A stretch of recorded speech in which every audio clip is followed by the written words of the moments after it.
We know that the level of debt that the United States has right now is not sustainable, and there is no agreement to confront that in the going forward. But sadly, what happens is that very quickly, markets might not be willing to lend to us anymore. And though even a very small change in the interest rate could have an enormous consequence in terms of the costs of that debt that we have out there.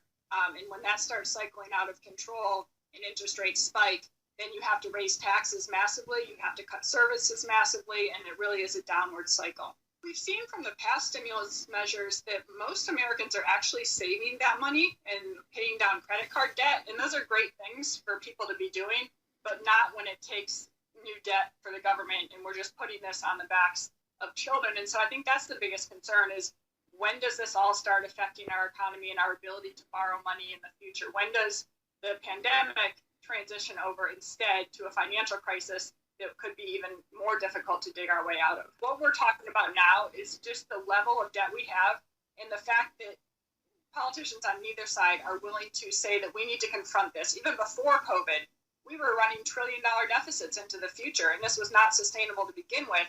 And now we've just elevated that level of debt and I think pushed us closer towards that tipping point. And the reality is it is not sustainable where our debt is right now.